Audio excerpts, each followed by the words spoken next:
हाँ जी, last lecture में हमने देखा टैक्स क्या है, टैक्स कितने तरह का होता है एंड टैक्स हम क्यों लगाते हैं। तो अभी हमारे फर्स्ट चैप्टर बेसिक कॉन्सेप्ट चल रहा है, तो आगे देखते हैं income tax laws in India. Income tax laws in India. Sir next concept आता है हमारा income tax laws in India. Sir income tax law, देखिए हमारे ध्यान में सबसे पहले आता है इनकम टैक्स एक्ट। तो सबसे पहले हमें इम्पोर्टेंट है एक्ट एंड लॉ में डिफरेंस समझना। लॉ क्या है? Law versus act. तो एक्ट एंड लॉ बहुत डिफरेंस है दोनों में। लॉ एक बहुत वाइडर टर्म है एंड एक्ट एक नैरोअर टर्म है। एंड यस मैं बता दूं आपको, अभी सबसे पहले आपको सुनना है, केवल आपने कोई नोटिंग नहीं करनी है, आपने एक रजिस्टर मेंटेन करना है सेपरेटली, जो सिर्फ और सिर्फ उसमें मैं बताऊंगा क्या लिखना है एंड देन इसमें हम क्वेश्चन आंसर्स डील करेंगे। बट ये जो मैं सभी कंटेंट लिखवा रहा हूँ ये आपको पीडीएफ में आपको आफ्टर द क्लास अवेलेबल हो जाएगा। एंड ये सभी मेरे ऑलरेडी बुक्स में नोटेड है, तो अभी आप सिर्फ सुनिए, इसको समझिए and only focus on the learning. Then इसके बाद हम इसे रिपीट करेंगे फ्रॉम आवर बुक्स, तो आई थिंक उसमें कोई प्रॉब्लम नहीं है, आप इजिली इसको रिवाइज भी कर पाएंगे। सर एक्ट एंड लॉ, तो law is a wider term, act is a narrower term. Law means देखिए लेट्स से सबसे पहले हम देखते हैं एक्ट। तो सबसे पहले गवर्नमेंट ने क्या किया, कोई एक्ट इंप्लीमेंट किया। गवर्नमेंट ने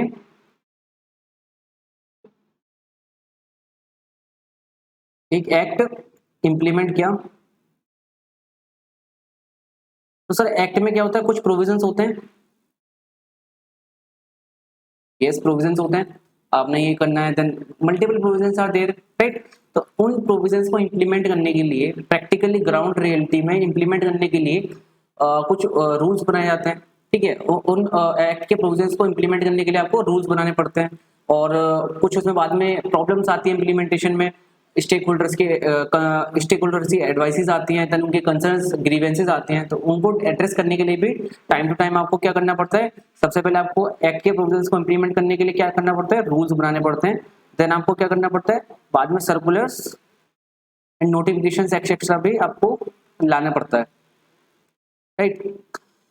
तो एक्ट अपने आप में एक प्रोविजन कंटेन करता है कि this is our act, this is the provision, ये होना है, ठीक है। बट उसको इंप्लीमेंट कैसे करना है, उसमें क्या प्रोसीजर होगी, प्रैक्टिकली क्या फॉर्म्स होंगे, आप कैसे मैनर होगा पेमेंट का, एवरीथिंग जो भी प्रोसीजर पार्ट होता है वो रूल्स के थ्रू डिफाइन किया जाता है।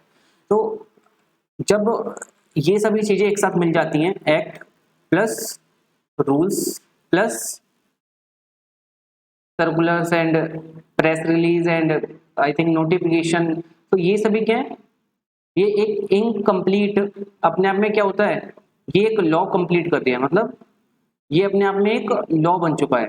लॉ अपने आप में आइसोलेशन नहीं है, आइसोलेटेड नहीं चलता। Law includes act, law includes rules, law includes circular. But act अपने आप में क्या है, आइसोलेशन में चलता है। एक्ट अपने आप में एक प्रोविजंस हैं, तो जो बेयर प्रोविजंस है वो हमारे एक्ट में आते हैं। उसको इम्प्लीमेंट करने के लिए जो रूल्स होते हैं वो रूल्स लाए जाते हैं यहाँ पे, देन उसको फर्दर उसमें क्लैरिफिकेशन लाना है, फर्दर उसमें इंप्रूवमेंट्स करनी है, ठीक है। जो भी हमारे स्टेक होल्डर्स की प्रॉब्लम्स है उनको एड्रेस करना है, तो उनके लिए हम टाइम टू टाइम सर्कुलर्स लाना पड़ता है। इस तरह से हम देखते हैं कि लॉ अपने आप में एक वाइडर टर्म है as compare to an act, right. तो सर इंडिया में इनकम टैक्स लॉ की पोजिशन क्या है, तो देखिए इनकम टैक्स लॉ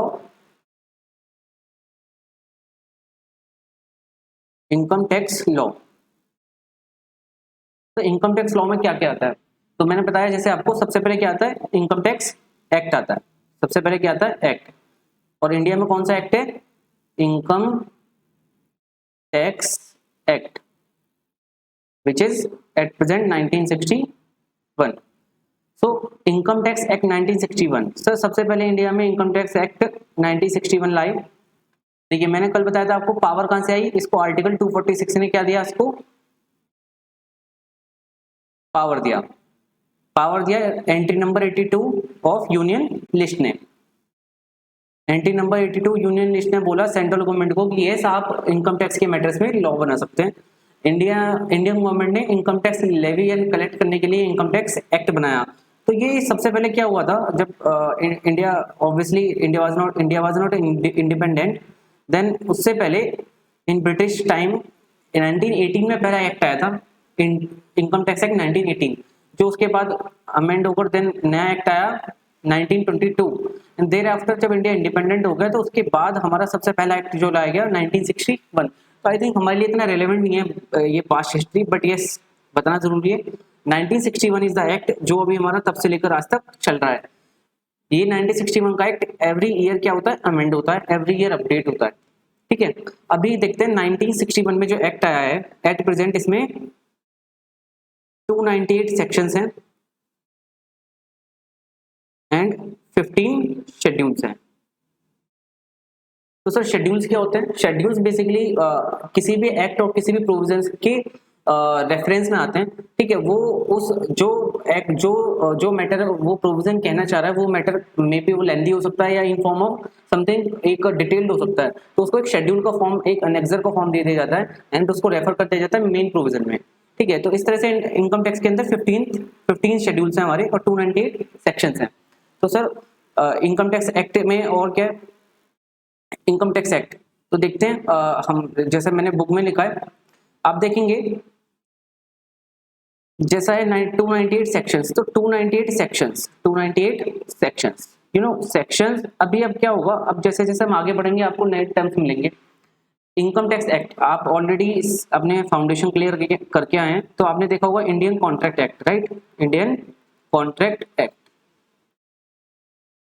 तो यू नो वहां पे क्या था, इंडियन कॉन्ट्रैक्ट एक्ट भी एक एक्ट है obviously, then there are some sections, right, section 1, section 2, section 3 like this. इसी तरह से इनकम टैक्स में 298 सेक्शंस आते हैं। तो 298 सेक्शंस में क्या है, आप देखेंगे सेक्शन जो होता है, एक होता है क्लॉज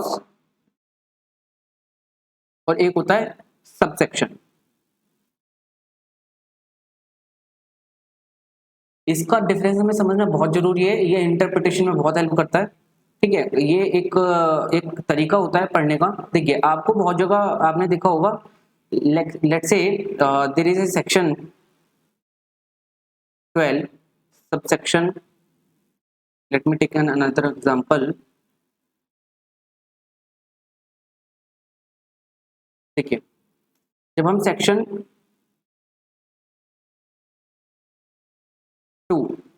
2 सेक्शन क्या है, डेफिनेशन का सेक्शन है। किसी भी एक्ट में नॉर्मली सेक्शन 2 जो होता है वो डेफिनेशंस होते हैं, ठीक है। तो सेक्शन 2 में क्या है, डेफिनेशंस है, मल्टीपल टर्म्स की डेफिनेशन दी गई है। सेक्शन 2 किस तरह से हमारा प्रेजेंट होता है, सेक्शन 2(1), सेक्शन 2(2), सेक्शन 2(3), सेक्शन 2(4)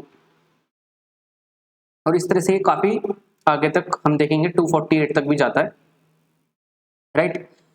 तो सेक्शन 2 इट इज क्लियर कि ये क्या है, सेक्शन है, ठीक है। अभी क्या है, ये जब हम इसको पढ़ते हैं तो इसको हम क्या पढ़ते हैं, सेक्शन 2, दिस इज 2, इसे बोलते हैं क्लॉज। अभी हम समझेंगे। देखिए अभी आप क्या है, आप इसको किस तरह से रीड करेंगे,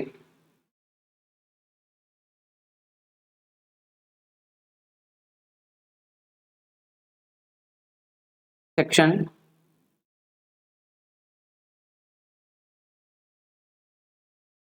सेक्शन 12 का सबसेक्शन 1, इसकी आपकी सब क्लॉज 1, उसकी क्लॉज 1 एंड सब क्लॉज 8। देखिए आप इसे किस तरह से रीड करेंगे, आप इसको किस तरह से आप रीड करेंगे, आप मुझे बताइए। तो अभी हम देखेंगे this is the section 12, this is section, this is subsection, this is clause, this is clause and this one is sub clause। देखिए अभी नॉर्मली इनकम टैक्स की प्रेजेंटेशन इस तरह से होती है, जब हम लिखते हैं इस तरह से, जब कि आप इसे एक्ट, तो देखिए सेक्शन 12 का सबसेक्शन 1, उस सबसेक्शन की पहली क्लॉज क्या है, क्लॉज, ठीक है, एंड देन उस क्लॉज का भी ए, दैट इज सब क्लॉज। तो इसको जब आप लिखा हुआ कहीं पाएंगे तो आप बोलेंगे सब clause two clause A sub clause two clause 1 of subsection 1 to section 12।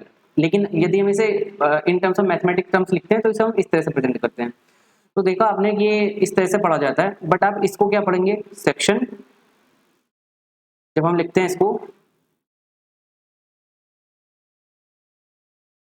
214, right, इसको हम बोलते हैं सेक्शन, एंड इसको बताइए आप क्या बोलेंगे, इसको सेक्शन बोलेंगे, सबसेक्शन और क्लॉज, इनमें से एक होगा, या तो क्लॉज होगा या सबसेक्शन होगा।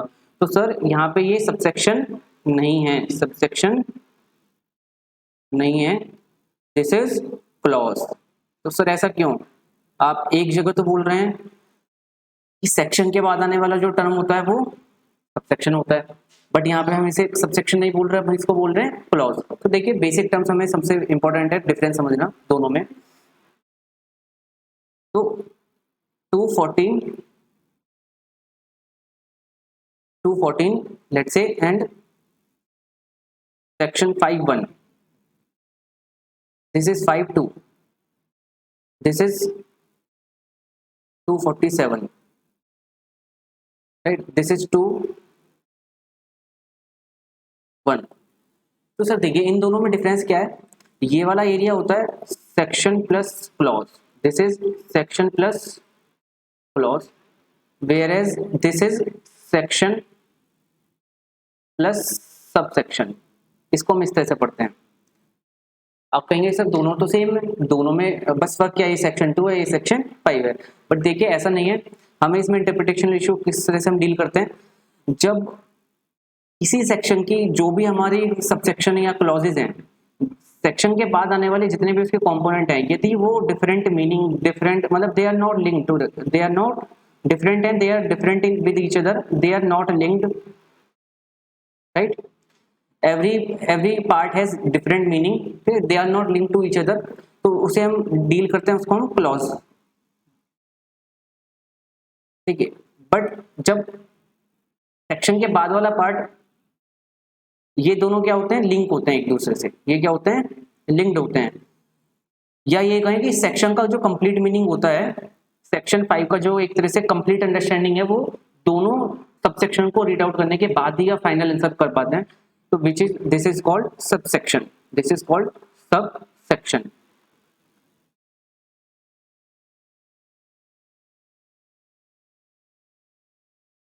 ठीक है, ऐसा क्यों है, देखिए सेक्शन 2 में इसको आपको एग्जांपल से बता देते हैं। सेक्शन 2 इज 2(1), ये डिफाइन करता है एग्रीकल्चर इनकम क्या होता है, ठीक है, एग्रीकल्चर इनकम को बताता है। सेक्शन 2 क्लॉज 14 ये डिफाइन करता है what is capital asset, right. इसी तरह सेक्शन हम कोई और देते हैं 247, दिस इज इट डिफाइंस, ये डिफाइन क्या करता है, it defines meaning of transfer. तो आप देखेंगे तीनों क्लॉजेज में कोई भी लिंकेज नहीं है। एक तरफ एग्रीकल्चर इनकम की बात हो रही है जो टैक्स फ्री होता है, एक तरफ बात हो रही है कैपिटल गेन्स के बारे में कि कैपिटल एसेट क्या होता है, ट्रांसफर क्या होता है। इसी तरह से जितने भी सेक्शन 2 के अंदर आने वाले डेफिनेशंस हैं, they are not linked together, they are not linked with each other, they are independent, they have their separate meaning, ठीक है। इसीलिए उनको हम क्या पढ़ते हैं, क्लॉजेस के वाइज पढ़ते हैं, क्लॉज वाइज पढ़ते हैं, ना कि सबसेक्शन वाइज।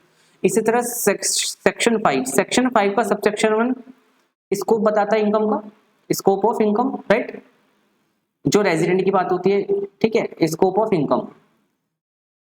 सबसेक्शन 2 भी स्कोप ऑफ इनकम बताता है, बट फर्क क्या है, ये केवल ये नॉन रेजिडेंट के बारे में बताता है। तो यू नो जब हम सेक्शन 5 को ऐसे होल पढ़ेंगे तभी हमें टोटल स्कोप ऑफ इनकम की जानकारी मिलेगी कि what is the total scope of income. तो सेक्शन 5 जब हम उसके दोनों सबसेक्शंस को एक साथ पढ़ेंगे तब हमें क्लियर होगा, मतलब ये दोनों सबसेक्शंस क्या है, एक दूसरे में लिंक्ड है, दोनों का एक इंटरप्रिटेशन जो है एक दूसरे से लिंक है, इसलिए क्या इसको पढ़ते हैं, सबसेक्शन पढ़ते हैं, ठीक है। तो ये हमारा कॉन्सेप्ट हो गया कि सबसेक्शन, सेक्शन, क्लॉज क्या होता है, ठीक है। Section is the main section, section is main section. Clauses की यदि सेक्शन के अंदर आने वाले पार्ट्स एक दूसरे से लिंक नहीं है, they are not link together, दोनों का अपना अलग मीनिंग है, तो वो क्लॉज कहलाएंगे, ना कि सबसेक्शन। और सबसेक्शन क्या होगा, जब दोनों का मीनिंग एक दूसरे से लिंक होता है, दोनों एक दूसरे के ऊपर डिपेंडेंट हो सकते हैं, ठीक है, दोनों एक दूसरे से लिंक होंगे ऑब्वियसली, तो वो सबसेक्शन होगा। ओके फाइन, तो यहाँ तक हमने देखा। सर नेक्स्ट आता है हमारा प्रोवाइजो। तो आप देखेंगे नेक्स्ट आता है इसमें इनकम टैक्स एक्ट की बात चल रही है अभी, अभी हम कहीं आगे नहीं बढ़े, हम पढ़ रहे हैं इनकम टैक्स लॉ, लॉ के अंदर एक कंपोनेंट है इनकम टैक्स एक्ट। तो इनकम टैक्स एक्ट में क्या है, 298 सेक्शंस हैं, 15 शेड्यूल्स हैं, सेक्शंस और सबसेक्शंस एंड क्लॉज को हमने इंटरप्रेट किया। इसके बाद आता है किसी भी सेक्शन के बाद इसमें आता है प्रोवाइजो। ठीक है, आपने लॉ ऑलरेडी आप पढ़ रहे हैं, ठीक है, आपने फाउंडेशन में भी थोड़ा बहुत देखा है। तो प्रोवाइजो, प्रोवाइजो क्या होता है, किसी भी सेक्शन, प्रोवाइजो किसी भी सेक्शन के बाद डायरेक्टली आ सकता है, यस आ सकता है, सबसेक्शन के बाद आ सकता है डेफिनेटली, इसके बाद भी आ सकता है, क्लॉज के बाद भी आ सकता है सर, और सब क्लॉज के बाद भी आ सकता है। तो प्रोवाइजो क्या होता है, तो सर प्रोवाइजो होता है किसी भी मेन प्रोविजन को या तो फर्दर एलोबरेट कर रहा है वो, या वो फर्दर उसमें क्या कंडीशंस इंपोज कर रहा है, ठीक है, कंडीशंस इंपोज कर रहा है। तो प्रोवाइजो क्या है, जब वो मेन प्रोविजंस को थोड़ा सा और डील करे, थोड़ा सा और उसमें इंटरप्रिटेशन डाले, ठीक है, और उसको थोड़ा सा या कंडीशनल दे, उसमें उसमें कंडीशंस इंपोज कर दे कि ये होगा तो ये होगा। मतलब नॉर्मल प्रोविजन कहता है कुछ भी प्रोविजन हम देखें, नॉर्मल प्रोविजन कहता है कि आपको बेनिफिट मिलेगा डिडक्शन, आपको 80G में डोनेशन देंगे तो आपको लेट्स से एग्जांपल देखते हैं 80G, तो 80G में बोला गया कि आपको डोनेशन का बेनिफिट मिलेगा, डोनेशन बेनिफिट मिलेगा, यस बेनिफिट मिलेगा। बट उसको प्रोवाइजो क्या बोलता है, प्रोवाइजो बोलता है नहीं नहीं, डोनेशन का बेनिफिट नहीं मिलेगा, कब, यदि आप उसको क्या करेंगे, कैश में पे करेंगे एक्सीडिंग 2000।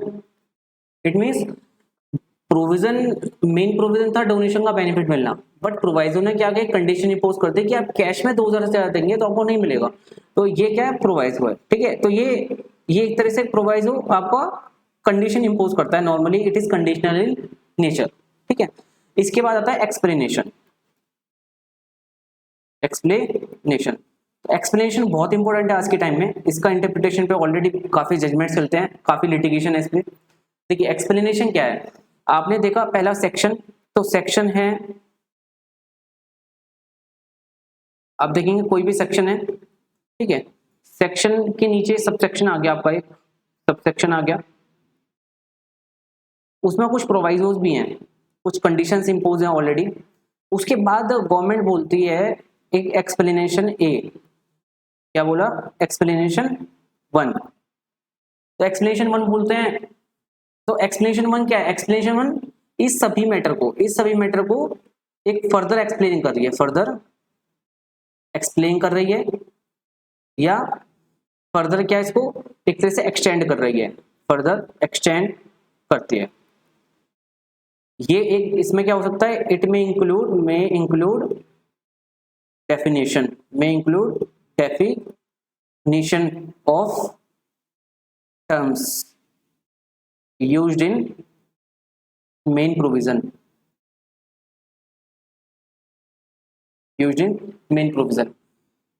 तो explanation basically explanatory in nature है, वो हमारे मेन प्रोविजन के प्रोविजंस को फर्दर एक्सप्लेन करती है, उसमें कोई भी एम्बिग्युइटी होती है, उसमें कोई टर्म्स है जिसका मीनिंग क्लियर नहीं है, उसका वो मीनिंग को फर्दर क्लियर करती है, ठीक है।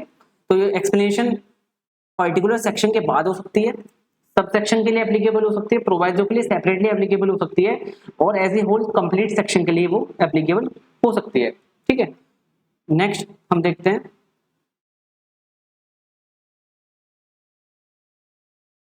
जब अभी हमने अभी देखा, आप देखेंगे अभी हमने देखा इनकम टैक्स लॉ के parts, what was the income tax law, या इनकम टैक्स लॉ के पार्ट्स। तो इनकम टैक्स के लॉ के पार्ट्स में सबसे पहला पार्ट देखा इनकम टैक्स एक्ट। तो इनकम टैक्स लॉ के मैं आपको एक बार पार्ट्स क्लियर कर देता हूँ।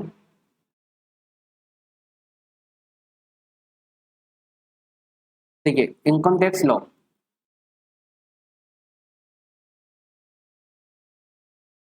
इसमें पहला पार्ट है इनकम टैक्स एक्ट 1961। सेकंड क्या है, इनकम टैक्स रूल्स या income tax rules which is 1962। Third इसमें सबसे इंपॉर्टेंट जो आता है this is finance act. Then इसके बाद आते हैं हमारे सर्कुलर्स एंड नोटिफिकेशंस, और लास्ट में आते हैं केस लॉस। और इन सभी को मिला के क्या बनता है हमारा law, which is income tax law.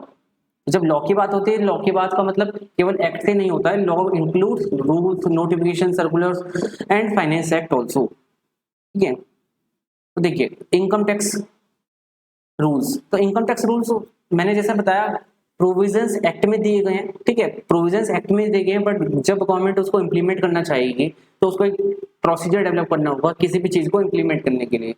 मान लीजिए इनकम टैक्स, कोई इनकम टैक्स का प्रोविजन है, फॉर एग्जांपल इनकम टैक्स ने प्रोविजन दिया जितने भी हमारे चैरिटेबल ट्रस्ट हैं,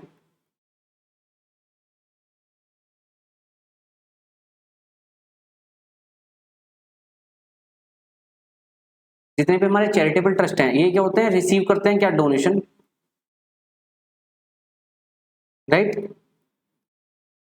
तो इनको क्या है, इनके इनकम टैक्स फ्री होती है, जो इनको डोनेशन मिलता है वो डोनेशन टैक्स फ्री होता है।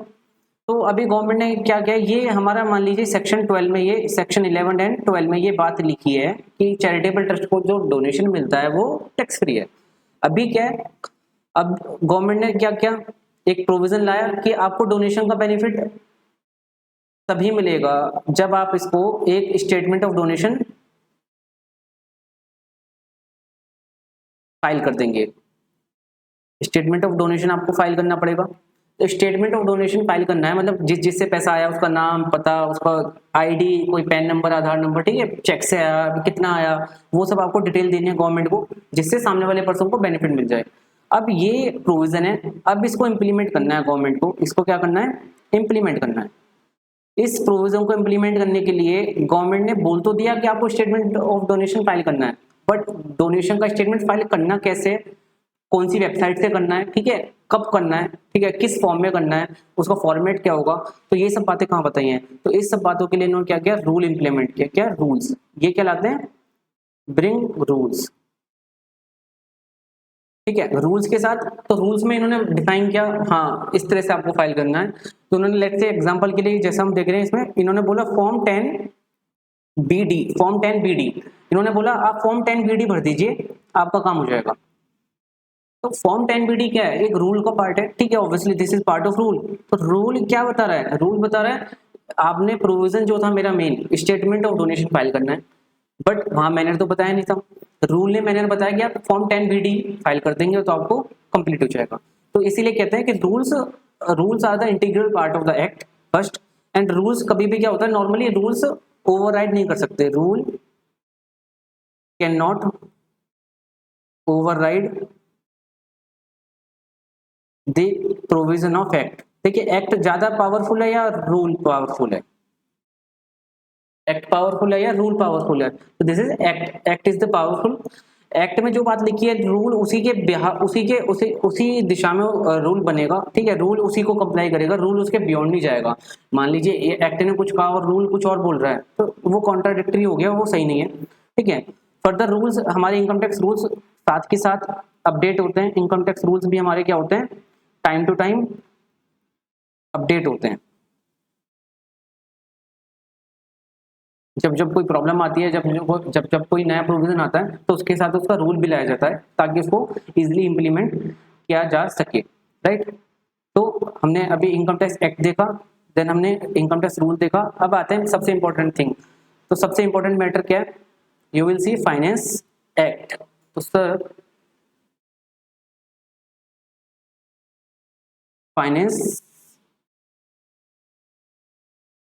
एक्ट, सर आपने इसका नाम सुना है, यस, फाइनेंस एक्ट का नाम आपने कहीं ना कहीं जरूर सुना होगा। देखिए हर साल हमारे देश में क्या होता है, बजट आता है, हर साल देश में हमारे वित्त मंत्री, हमारे वित्त मंत्री नॉर्मली क्या लाते हैं, बजट लाते हैं देश का।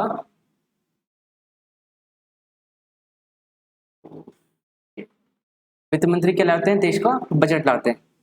बजट देश का क्या है, इनकम एक्सपेंडिचर का ब्यौरा होता है, ठीक है, देश का पूरा एक बैलेंस ऑफ पेमेंट्स, बहुत सारी चीजें होती हैं, ठीक है, बजट देश का आता है। अब क्या है कि ऐसा इनकम टैक्स एक्ट हमारा ऑलरेडी बन चुका है, इनकम टैक्स एक्ट ऑलरेडी बन चुका है, जैसा मैंने कहा था, ये क्या होता है, ईयरली अपडेट होता है, ईयरली अपडेट होता है।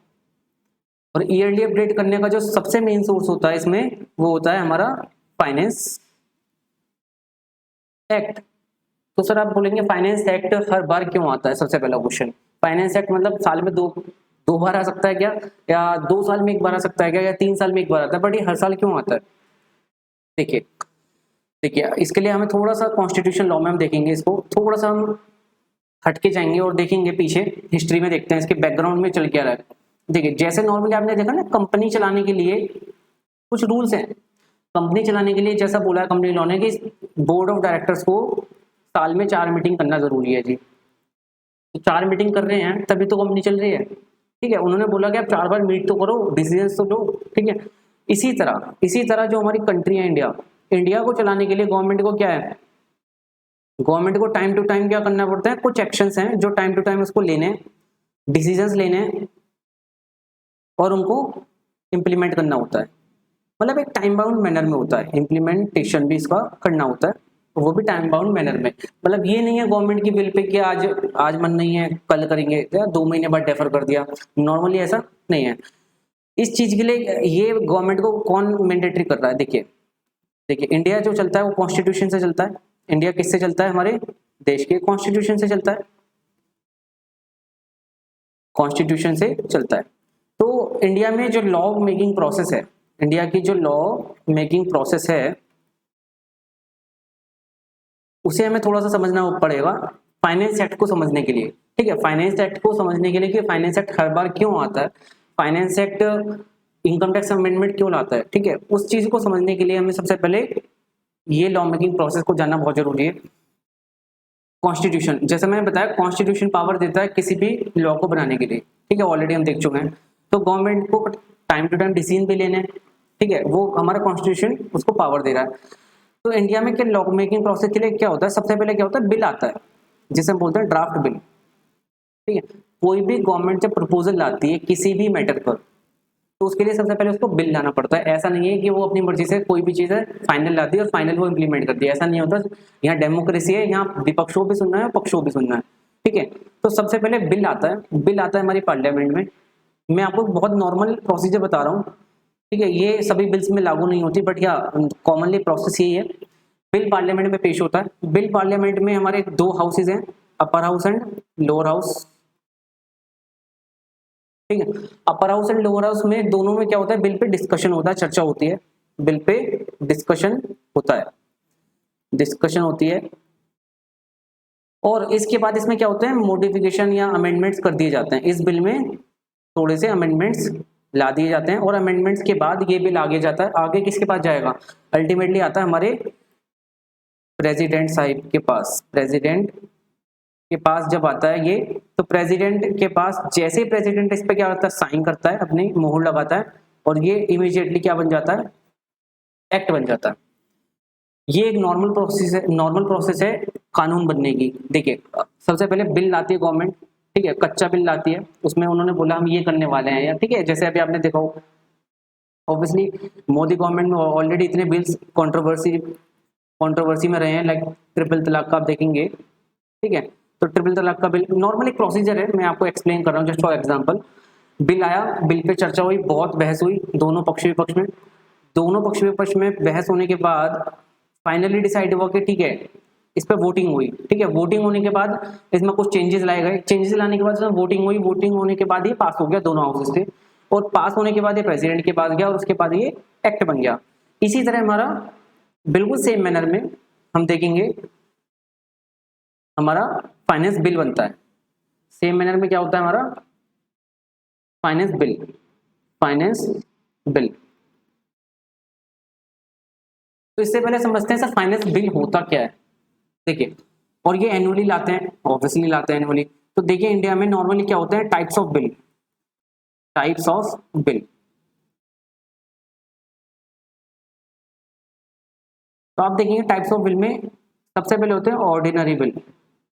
ये बातें कहाँ लिखी है, हमारे कॉन्स्टिट्यूशन में लिखी हैं। दूसरा होता है मनी बिल। तीसरा होता है हमारा finance bill. And last is constitutional amendment bill. देखिए मैं बहुत अच्छा मैं आपको इंफॉर्मेशन दे रहा हूँ, ये आपको हमेशा काम आएगी। इंडिया में लॉ मेकिंग प्रोसेस बहुत एक तरह से बहुत अच्छी है, जो ऐसा नहीं है कोई भी तानाशाही वाला आप इम्पोज कर सकते हैं कोई भी ना। जब दो पार्टी दो पक्ष और विपक्ष पे बैठते हैं तो ऑब्वियसली दोनों की बात सुनी जाती है। इसी तरह इंडिया में जब देखा टाइप्स ऑफ बिल में जब हम देख रहे हैं तो इंडिया में बोला, कॉन्स्टिट्यूशन ने बोला कि बिल को हम कैटेगराइज कर देते हैं। सभी बिल्स एक जैसे नहीं होते, ऑब्वियसली सभी के बिल्स का जो मैटर है वो मैटर किसी का सीरियस होता है, किसी का थोड़ा कम सीरियस होता है, कोई बहुत इंपॉर्टेंट होता है, कोई लेस इंपॉर्टेंट होता है। इसी तरह उन्होंने इसको डिवाइड कर दिया 4 कैटेगरी में।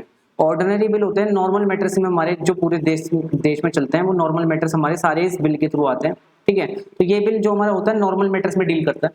मनी बिल नाम से क्लियर है, दिस इज मनी मैटर, मतलब फाइनेंशियल मैटर्स पे ये हमारा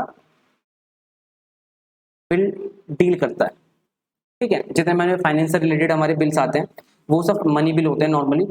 इसके बाद आता है फाइनेंस बिल। तो सर मनी बिल और फाइनेंस बिल देखिए दोनों सेम सेम रखते हैं बट है नहीं। फाइनेंस बिल क्या होता है, ये एनुअल फाइनेंशियल प्रपोजल, एनुअल, इसको आप ध्यान से समझिए, एनुअल फाइनेंशियल प्रपोजल। हमारी गवर्नमेंट को, जो हमारी गवर्नमेंट जो सरकार में होती है उसको एक तरह से हम बोले पार्लियामेंट की जो कैबिनेट कमेटी होती है, पार्लियामेंट की cabinet committee, ultimately cabinet committee तो है जो देश चलाती है। कैबिनेट कमेटी का हेड कौन होते हैं, पीएम साहिब होते हैं, पीएम होते हैं।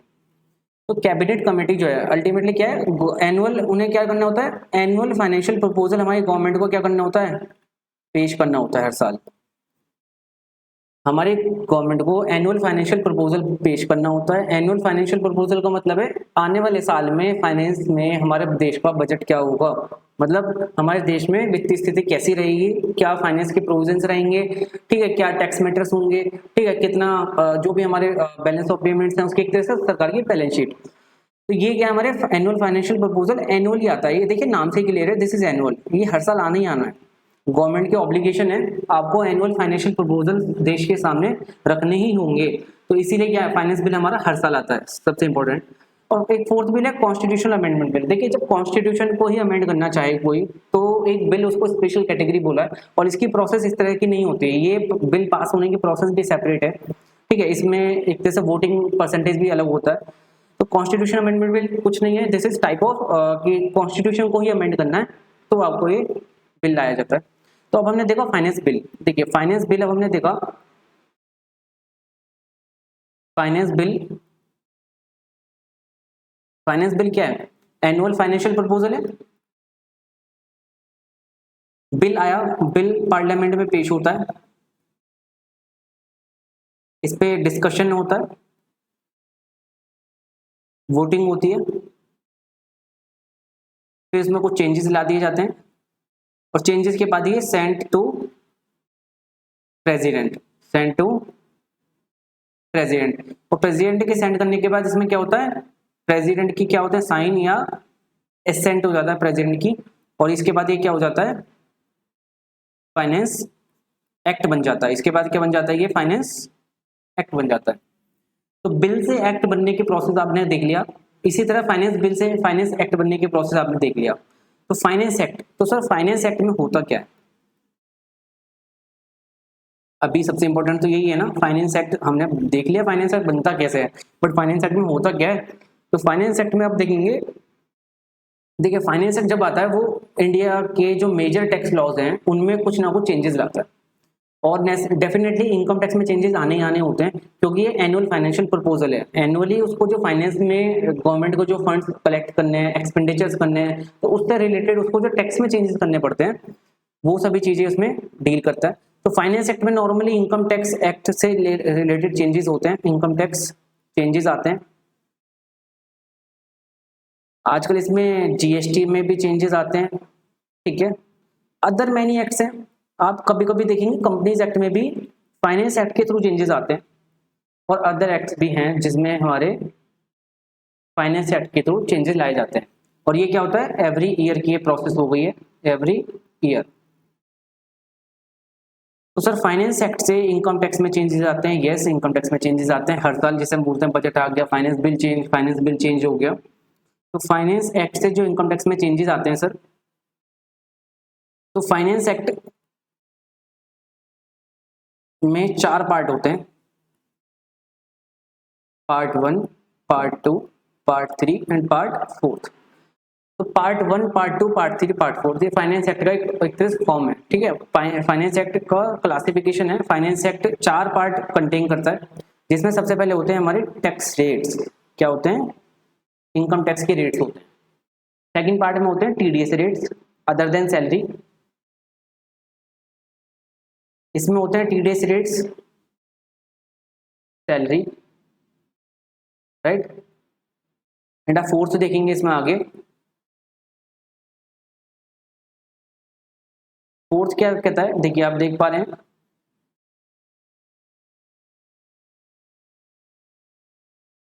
Provides manner of computing agriculture income, ठीक है। तो फोर्थ एक स्पेशल कैटेगरी है, नॉर्मली ये हम नहीं देखते बट इसको देखना चाहिए। ये एक स्पेशल कैटेगरी जो फाइनेंस एक्ट के अंदर दी गई है।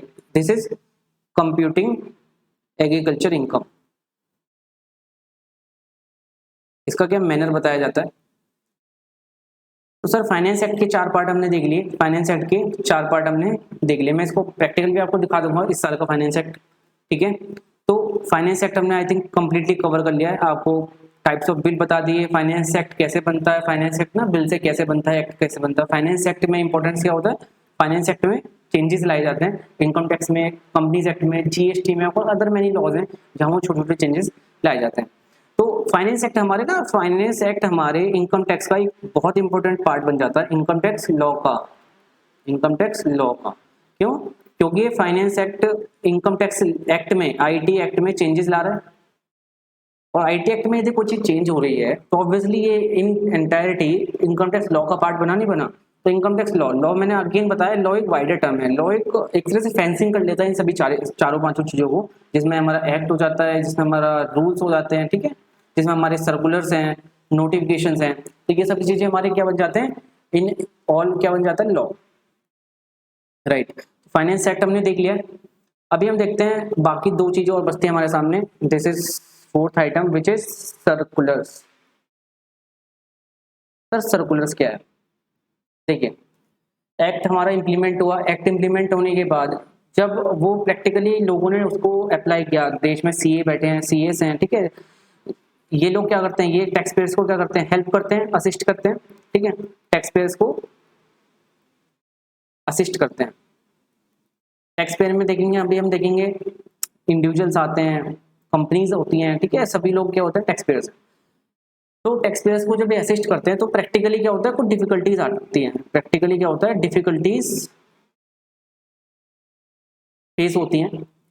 ये डिफिकल्टीज धीरे धीरे गवर्नमेंट तक पहुंचाई जाती हैं, और गवर्नमेंट तक पहुंचाने के लिए हमारी बहुत सारी क्या है, बॉडीज हैं, लाइक फिक्की, ठीक है, एसोचैम, इस तरह की जो हमारी बॉडीज हैं, ये सब क्या है, हमारे स्टेक होल्डर्स के लिए काम करते हैं। स्टेक होल्डर्स का अपने ऑर्गेनाइजेशंस हैं, जैसे ट्रेड यूनियंस हैं, ठीक है, हमारे यूनियंस होते हैं, वो सभी क्या करते हैं, गवर्नमेंट को अपनी सारी कंसर्न्स, अपने ग्रीवेंसेस एड्रेस करवाते हैं टाइम टू टाइम। तो गवर्नमेंट इन सभी को क्या करती है, डिस्कशन करती है इन सभी पर। और डिस्कशन के बाद यदि जो एक्ट में प्रोविजन था, प्रोविजन इंप्लीमेंट किया था, उस प्रोविजन में जो रूल थे उनको इंप्लीमेंट किया था, उसमें जो ग्रीवेंसेस, उसमें जो डिस्कशन, जो उसमें परेशानियां लोगों को आई, जो हमारे टैक्स पेयर्स को परेशानियां आई, उन सभी परेशानियों के ऊपर क्या होता है, सर्कुलर लाया जाता है।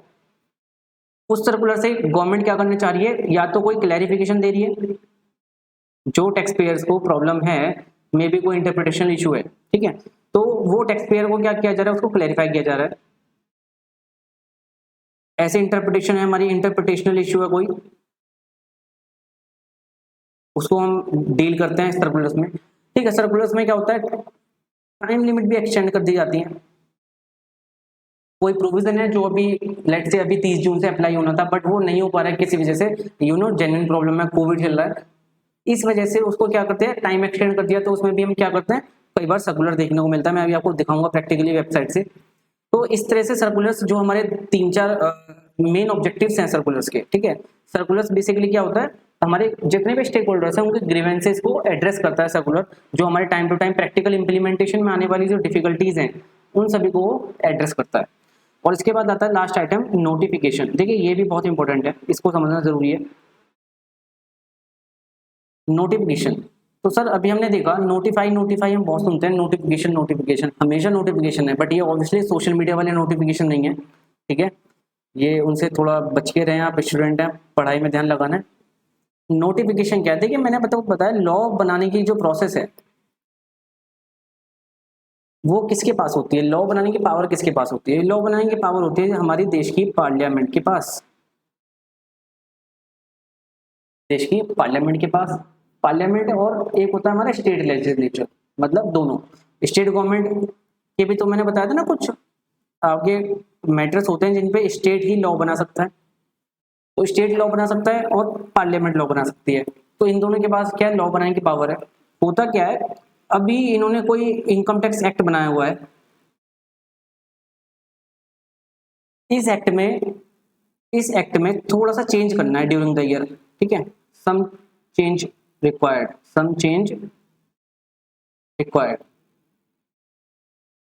तो अभी देखा आपने लॉ बनाने की प्रोसेस, हम देखा लॉ बनाने की प्रोसेस थी bill, then parliament, then discussion and voting, then president के पास जाएगा, देन ये एक्ट बनेगा।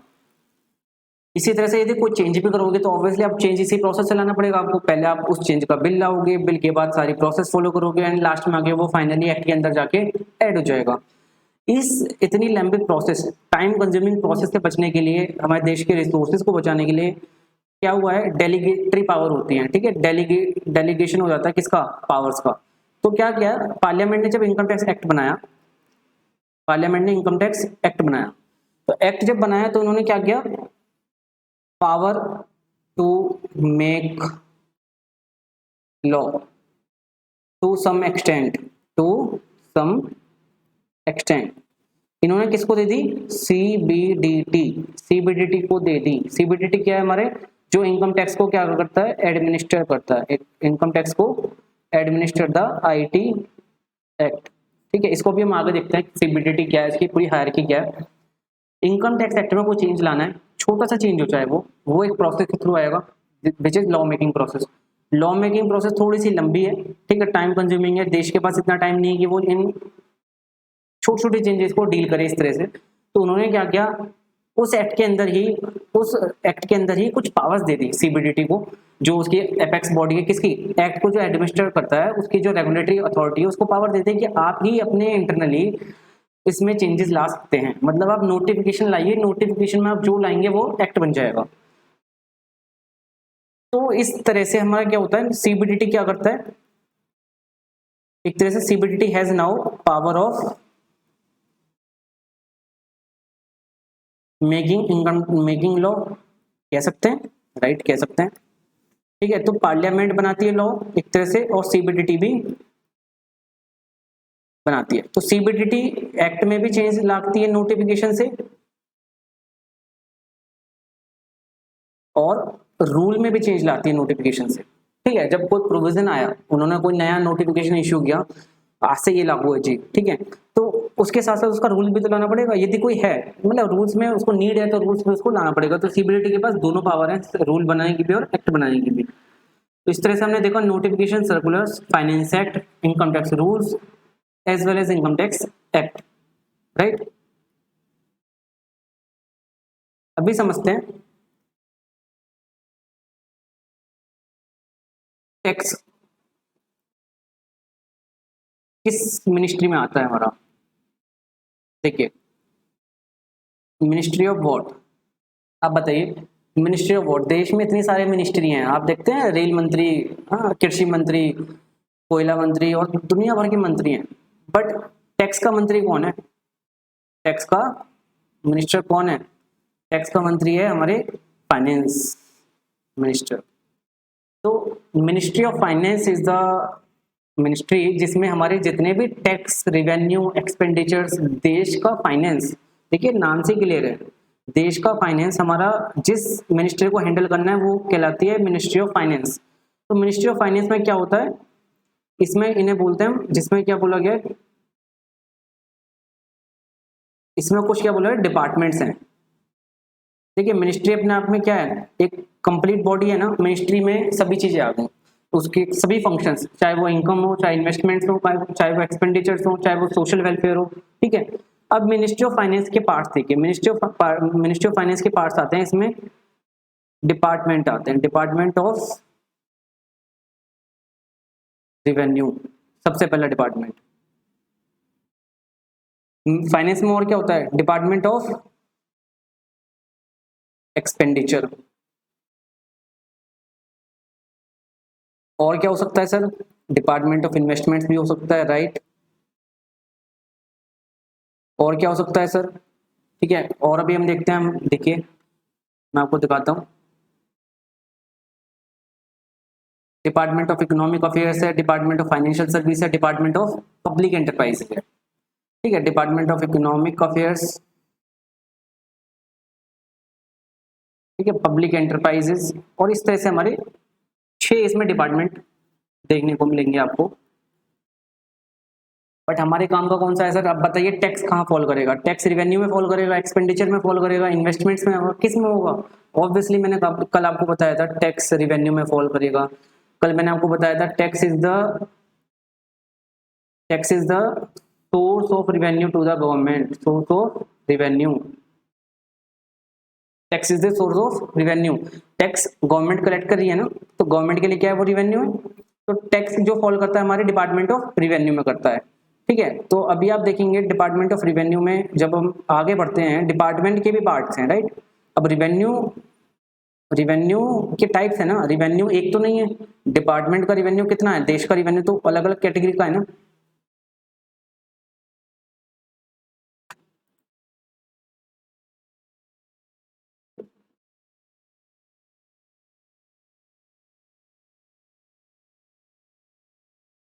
तो डिपार्टमेंट ऑफ रिवेन्यू देखिए, टैक्स डिपार्टमेंट ऑफ रिवेन्यू के भी 2 पार्ट्स हैं, first is CBDT, second is CBIC। Department of revenue के 2 पार्ट्स हैं, first is CBDT and CBIC।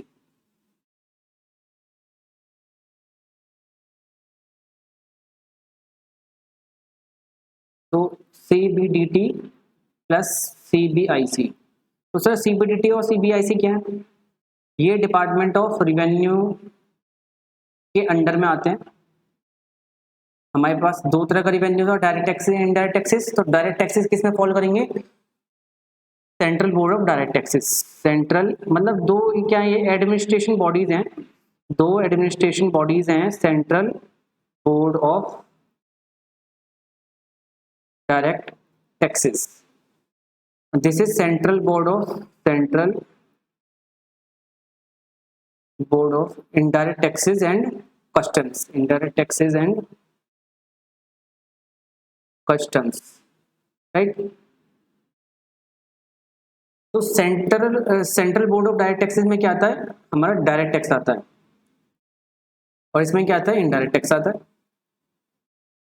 मतलब क्या है, central board of direct taxes administer करता है इनकम टैक्स को। Central board of direct taxes क्या करता है, ये एडमिनिस्टर करता है, क्या करता है, ये एडमिनिस्टर करता है। इसीलिए हमारी जो इनकम टैक्स की वेबसाइट है वो CBDT की वेबसाइट से लिंक है, और CBDT की वेबसाइट ही मतलब CBDT ही है अल्टीमेटली जो इनकम टैक्स इंडिया में इंप्लीमेंट करेगा, इनकम टैक्स को पूरी तरह से गवर्न करेगा, उसको एडमिनिस्टर करेगा, ठीक है। ये हर की हमने देख लिया। तो अभी हम इस कॉन्सेप्ट्स का एक बार अपनी बुक से रिवीजन करते हैं, ठीक है। अल्टीमेटली मैं आपको अगेन बता रहा हूँ, ये जो बुक है मेरी कॉन्सेप्ट बुक, ये इतनी इतनी इतनी अच्छे से लिखी गई है कि जिसमें आपको समराइज है, ये अपने आप में समराइज्ड है, ना ये ज़्यादा डिटेल्ड है ना ये ज़्यादा शॉर्ट है। ये ही आपको रिवाइज करना है, इसी से आपके अभी पढ़ रहे हैं तो इसी से आपने रिवीजन करना है, इसी से आपने मैनी टाइम्स रिवीजन करना है।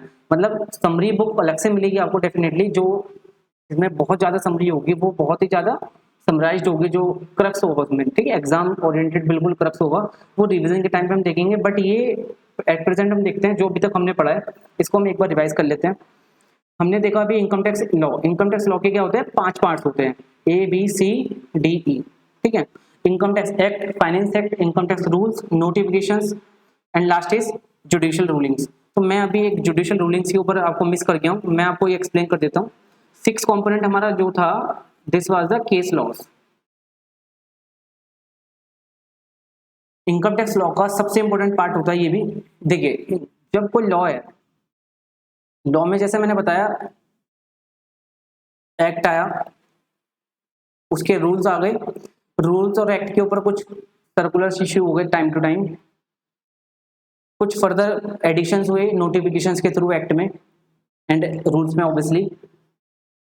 और उसके बाद जब आप देखेंगे केस लॉस, तो जब इतना सभी हो गया, इतना सभी हो गया, तो जितने भी हमारे प्रोविजंस हैं, क्या सरकार की सभी बातें सही होती हैं? क्या टैक्स पेयर सारी बातें मानता है, या टैक्स पेयर सभी बातों से एग्री नहीं होता? ऑब्वियसली जो लॉ बनता है वो पार्लियामेंट में बनता है, उसमें रिप्रेजेंटेटिव हमारे ही होते हैं, बट प्रैक्टिकली रिप्रेजेंटेटिव क्या होते हैं? प्रैक्टिकली जो बिजनेस कर रहा है उसकी तरफ से तो उसकी बात नहीं सुनी जाती ना।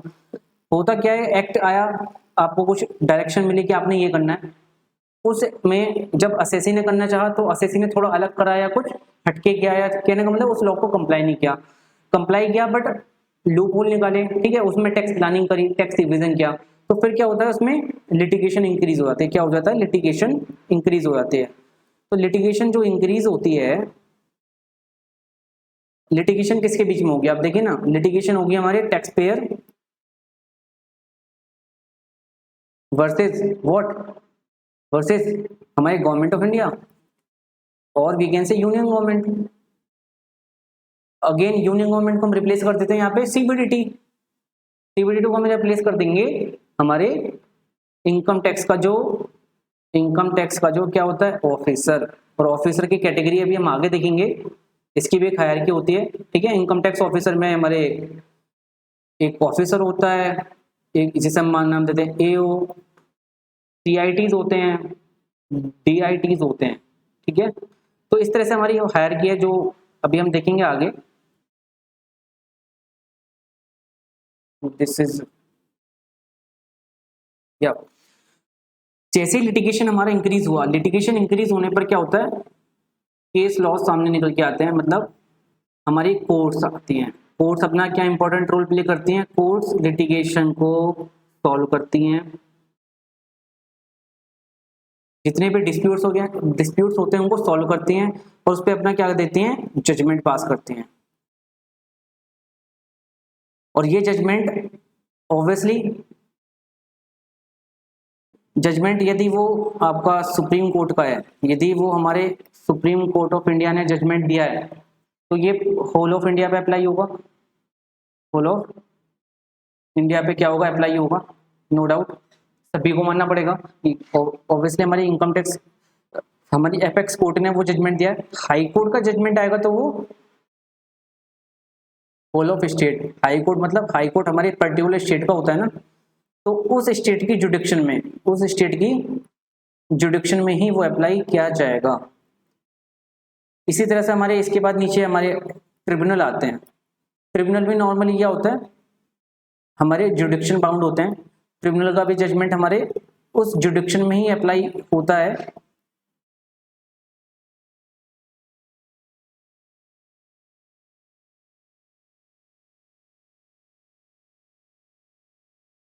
जिसमें वो आईटीआईटी हमारा सिचुएटेड होता है, let's say Delhi आईटीआईटी for example, या बॉम्बे आईटीआईटी होता है, ठीक है।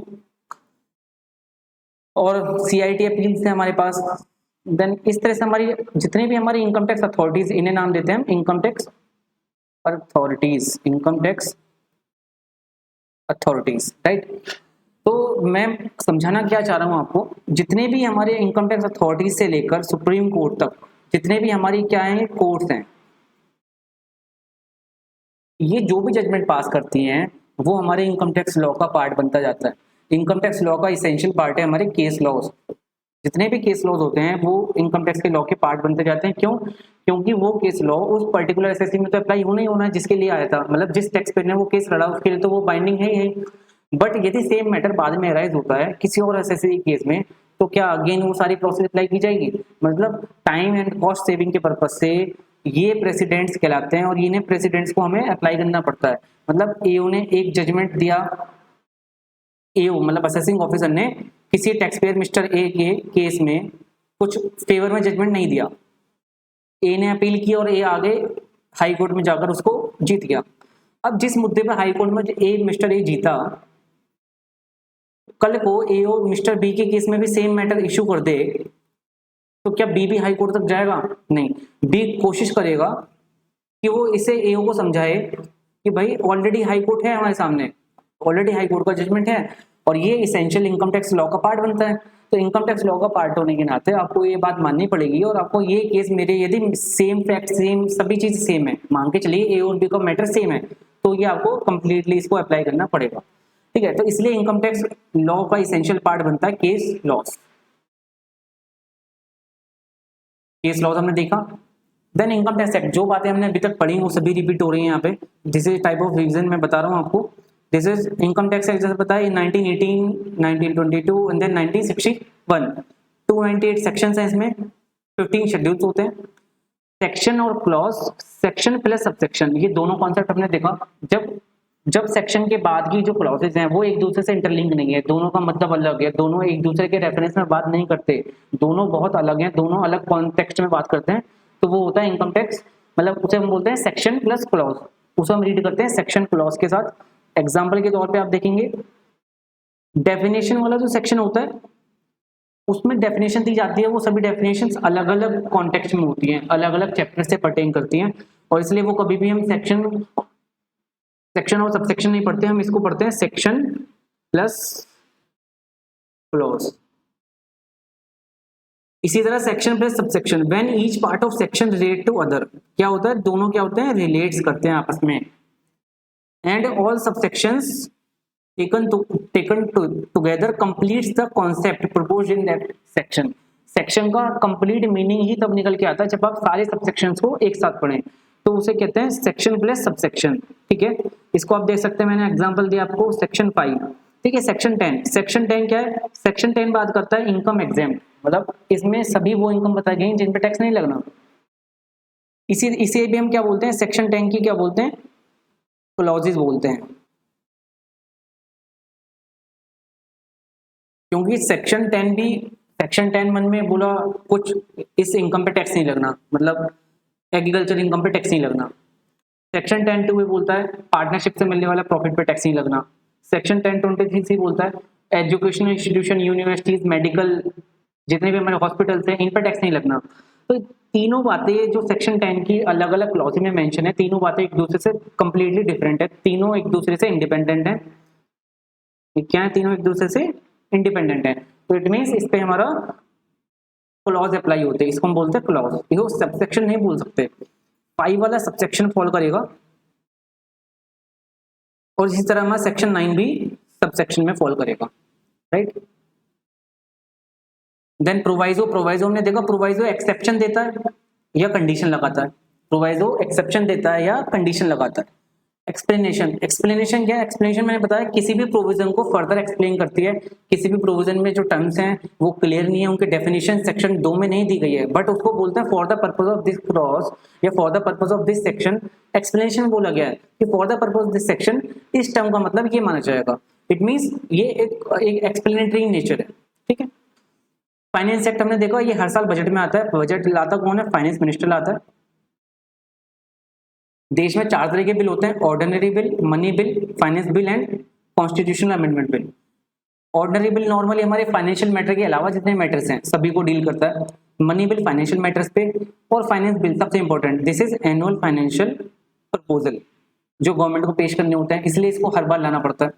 और अमेंडमेंट यदि कॉन्स्टिट्यूशन में करनी है तो कॉन्स्टिट्यूशन अमेंडमेंट बिल लाना पड़ता है। फाइनेंस बिल की लॉ मेकिंग प्रोसेस एक बार देख लेते हैं।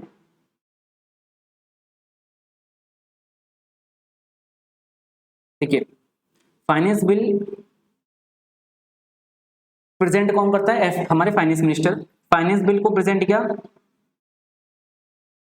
फाइनेंस मिनिस्टर ने, उस फाइनेंस बिल को प्रेजेंटेशन के बाद उसमें कुछ डिस्कशन, वोटिंग हुई, सब चेंजेस हुए, तो उसमें क्या हुआ, चेंजेस हुए, कुछ चेंजेस जितने भी रिकमेंडेशन थे, सजेशन आए पक्ष विपक्ष, वो सभी क्या इसमें ऐड हुए, और उसके बाद वो क्या हुआ, पार्लियामेंट ने उसको पास कर दिया। पार्लियामेंट ने पास करके क्या करा, प्रेसिडेंट के पास भेजा और प्रेसिडेंट ने अप्रूवल दे दी। तो finance bill once got assent of the president becomes an finance act. ठीक है, बहुत आसान है। फाइनेंस एक्ट के 4 पार्ट होते हैं, मैंने बताया पहले पार्ट में टैक्स रेट होते हैं, रेट्स ऑफ टैक्सेस दिए गए हैं। सेकंड पार्ट में टीडीएस रेट दिए गए हैं। थर्ड पार्ट में टीडीएस रेट दिए गए हैं सैलरी से रिलेटेड और उसकी कॉम्पिटिशन का मैनर बताया गया है। फोर्थ पार्ट में एग्रीकल्चर इनकम से रिलेटेड बातें हैं। इनकम टैक्स रूल्स, जैसे इनकम टैक्स एक्ट है उसको इंप्लीमेंट करने के लिए हमें रूल्स बनाने पड़ते हैं। इसको इंप्लीमेंट करने के लिए हमें मैनर बताना है ना, किस तरह से आपको ये डील करना है, किस तरह से कोई फॉर्म फाइल करना है, किस तरह से आपने एप्लीकेशन देनी है, किस तरह से आपने अपील फाइल करनी है। तो ये सब चीजें मैनर जो बताया जाता है वो रूल्स में बताया जाता है। इनकम टैक्स मैंने बताया एडमिनिस्टर होता है मिनिस्ट्री ऑफ फाइनेंस में। फाइनेंस मैटर मतलब income, expense, investment, everything. Finance में जब हमने देखा डिपार्टमेंट मिले छह डिपार्टमेंट में हमारा डिपार्टमेंट कौन सा होगा, revenue, because tax is revenue to the government. तो हमने देखा डिपार्टमेंट ऑफ रेवेन्यू हमने पकड़ लिया। डिपार्टमेंट ऑफ रेवेन्यू में देखा वहां तो दो तरह के रेवेन्यू आते हैं, डायरेक्ट टैक्स का कलेक्शन होता है और इनडायरेक्ट टैक्स का कलेक्शन होता है। तो सीबीडीटी को बोला ये डायरेक्ट टैक्स को हैंडल कर लेगा और सीबीआईसी को बोला ये इनडायरेक्ट टैक्स को हैंडल कर लेगा, right. Definitely CBDT direct tax handle करेगा, सीबीआईसी इनडायरेक्ट टैक्स हैंडल करेगा। सीबीडीटी का काम क्या है, एडमिनिस्टर करना किसको, डायरेक्ट टैक्सेस को। मैं बार बार बता रहा हूँ सीबीडीटी हमारी मेन बॉडी है जो पूरे इनकम टैक्स को एडमिनिस्टर करती है। CBIC indirect tax and custom का जो बोर्ड है वो इनडायरेक्ट टैक्स को एडमिनिस्टर करता है। सीबीडीटी रूल बना सकता है, यस बना सकता है। सीबीडीटी रूल किस लिए बनाता है, प्रॉपर एडमिनिस्ट्रेशन हो जाए इनकम टैक्स का। देखिए इनकम टैक्स रूल्स बनाएगा कैसे, इनकम टैक्स रूल बनाने पड़ेंगे ना, वो भी तो लॉ मेकिंग प्रोसेस है। तो इसलिए रूल्स बार बार पार्लियामेंट में ना जाएं, सीबीडीटी को उन्होंने एम्पावर कर दिया कि सीबीडीटी इज एम्पावर्ड। सीबीडीटी को हमने पावर दे दी कि आप लॉ बनाइए, आप रूल्स बनाइए। रूल्स ऐसे होने चाहिए जो इनकम टैक्स एक्ट में दिए गए प्रोविजन के साथ मिले, उनके बियॉन्ड ना जाए, उनको कॉन्ट्राडिक्ट ना करें। इनकम टैक्स रूल्स में सबसे इंपॉर्टेंट बात हमने देखा इनकम टैक्स एक्ट में section, subsection, clause, sub clause. Income tax rules में भी सेम होता है, मतलब इनकम टैक्स रूल्स में भी सेम मैनर में प्रेजेंटेशन आपको देखने को मिलेगी। वहां भी प्रोवाइजो होता है, यस वहां भी प्रोवाइजो होता है, वहां एक्सप्लेनेशन होती है, यस वहां भी एक्सप्लेनेशन आपको देखने को मिलेगी। इनकम टैक्स पूरा पढ़ना है तो आपको income tax act plus income tax rules दोनों को आपको क्या करना है, एक साथ पढ़ना पड़ेगा। Income tax act plus income tax rules आपको क्या पढ़ना पड़ेगा, दोनों को साथ लेकर पढ़ना पड़ेगा, तभी आप कंप्लीट सिनेरियो में आप इनकम टैक्स समझ पाएंगे। सर्कुलर नोटिफिकेशन अभी हमने देखा, सर्कुलर्स क्या है, सर्कुलर सीबीडीटी इशू करता है, yes CBDT time to time क्या करेगा, डील विद स्पेसिफिक प्रॉब्लम्स किसकी होती हैं भाई, स्टेक होल्डर्स कौन है, जिन पे इनकम टैक्स लग रहा है। इनकम टैक्स लग रहा है तभी तो वो कंसर्न है, मेरे पे इनकम टैक्स लग रहा है, कितना लग रहा है, क्यों लग रहा है। उन्हें जो प्रॉब्लम्स आ रही हैं उन सभी प्रॉब्लम्स को अगेन गवर्नमेंट को बताते हैं, ठीक है। और गवर्नमेंट को बताते हैं तो गवर्नमेंट उनकी बातें सुनती है तो सर्कुलर्स लाती है। सर्कुलर्स क्या करता है, देखिए सर्कुलर क्या करता है, सर्कुलर को क्या करता है, क्लैरिफाइज, यहाँ एक मिसिंग है word, circular clarify. Circular clarify the scope and meaning of certain provisions. यदि कोई प्रोविजन एक्ट में दिया गया है और उसकी इंटरप्रिटेशन इतनी टफ हो गई है कि हर बंदा अपनी मतलब से अपने बेनिफिशियल पॉइंट से उसकी इंटरप्रिटेशन कर रहा है, तो डिपार्टमेंट की जिम्मेदारी बनती है, गवर्नमेंट की जिम्मेदारी बनती है कि देश में यूनिफॉर्मिटी लाए और उसको क्लैरिफाई करे कि नहीं आपको इसे इस तरह से पढ़ना है, इस तरह से नहीं पढ़ना है। इसी तरह सर्कुलर्स क्या होते हैं, जनरली इश्यू किया जाता है गाइडेंस ऑफ ऑफिसर्स। देखिए सर्कुलर लाने का एक मोटिव होता है कि असेसी और जो ऑफिसर्स है ना, ठीक है, हर कोई एक्सपर्ट तो है नहीं, ठीक है, कोई भी एक्सपर्ट नहीं है। मैं तो ये कहूंगा जब कोई मैटर हाई कोर्ट हार जाता है, मतलब हाई कोर्ट का मैटर पलट दिया जाता है सुप्रीम कोर्ट में, तो देखिए ना हाई कोर्ट वाले जजेस का कि वो भी तो कहीं ना कहीं हार गए ना। तो मतलब कहने का है कोई भी एक्सपर्ट नहीं है, सभी अपनी तरफ से अपनी इंटरप्रिटेशन करते हैं जो अपने आप को सही समझते हैं। इसीलिए सर्कुलर्स गवर्नमेंट लाती है गाइडेंस के लिए, किसके, गाइडेंस पर्पस के लिए। गाइडेंस किसकी, असेसी मतलब टैक्स पेयर और ऑफिसर्स दोनों की, दोनों को क्या, दोनों को एक नॉलेज मिल जाती है किस तरह से, हाँ भाई ये इस तरह से होना था। Income tax department in circular से बाउंड होता है, यस। देखिए इनकम टैक्स डिपार्टमेंट सीबीडीटी यदि ये सर्कुलर ला रहा है इट मीन्स वो उसको रेस्पॉन्सिबल है उस चीज के लिए, वो उस पर एक बार उसने जो बात कह दी उस पर अडिग रहेगा, उस पर बात नहीं घुमाएगा ना, मतलब उसको वो मानना ही पड़ेगा चाहे वो असेसी के लिए फायदेमंद क्यों ना हो। जबकि असेसी सर्कुलर मानने के लिए बाउंड नहीं होता है, असेसी सर्कुलर मानने के लिए बाउंड नहीं होता है, वो वही सर्कुलर्स अडॉप्ट कर सकता है जो उसको बेनिफिशियल लगते हैं, जो उसको बेनिफिशियल लगते हैं। नोटिफिकेशन मैंने बताया लॉ मेकिंग प्रोसेस का पार्ट है। नोटिफिकेशन एक डेलीगेटेड पावर है, डेलीगेटेड पावर है नोटिफिकेशन बार बार पार्लियामेंट में ना जाना पड़े, इसलिए सीबीडीटी को ऑथराइज कर दिया कि आप इस सेक्शन से रिलेटेड आप ये नोटिफिकेशन लाके लॉ चेंज कर सकते हो। नोटिफिकेशन सेंट्रल गवर्नमेंट इशू करती है, यस। सेंट्रल गवर्नमेंट का मतलब अगेन वही आता है, it is part of hierarchy, ministry of finance, department of revenue, CBDT provisions को इफेक्ट देने के लिए। और ये सीबीडीटी भी हमें ये क्या कर सकता है, इशू कर सकता है। केस लॉज मैंने अगेन बताया, case laws important and unavoidable part है हमारे किसका, इनकम टैक्स लॉ का। These are the unavoidable part of income tax law. Judiciary deals with the interpretational and other issues.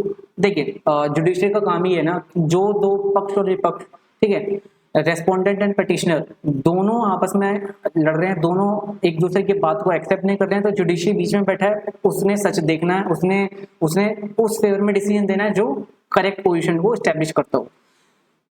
Judiciary का काम ये, जुडिशरी में सुप्रीम कोर्ट हमारा सबसे टॉप में आता है। सुप्रीम कोर्ट का जजमेंट क्या होता है, लॉ ऑफ द लैंड बोलते हैं जिसको, this is the final judgment, मतलब ये अपने आप में लॉ बन जाता है। फिर आपका एक्ट चाहे कुछ भी कहे, ठीक है, एक्ट कुछ भी कहे, एक्ट को चेंज होना पड़ेगा उस जजमेंट के हिसाब से। तो जजमेंट सुप्रीम कोर्ट का फाइनल होता है, ये लॉ ऑफ द लैंड बन जाता है, और वो सभी को अप्लाई किया जाना है, किसको, टू एवरीवन इन इंडिया, सभी को अप्लाई होगा बिना किसी एक्सेप्शन के। हाई कोर्ट का जजमेंट अप्लाई होता है only in the respective jurisdiction of the state, right. अभी हम आज का देखते हैं ये concept, levy of income tax act.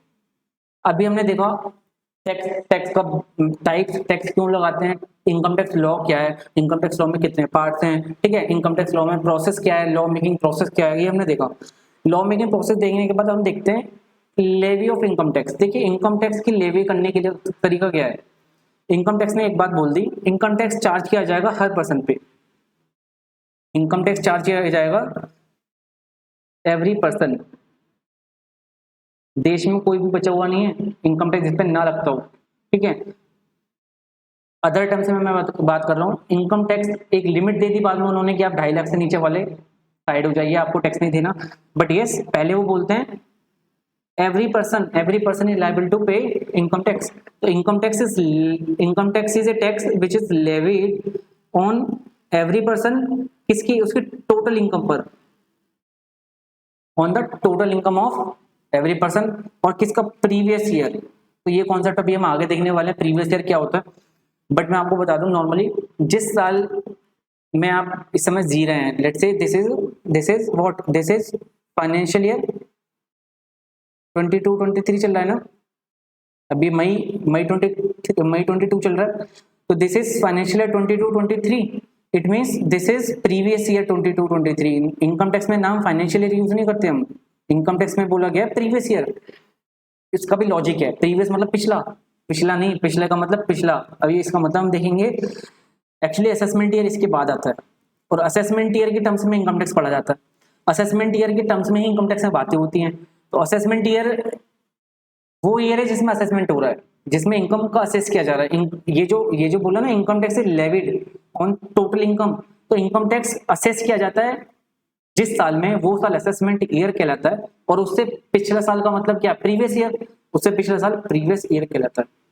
तो देखिए इनकम टैक्स की कंपटीशन, इनकम टैक्स का ब्रीफ कंपटीशन यहाँ पे दिया है।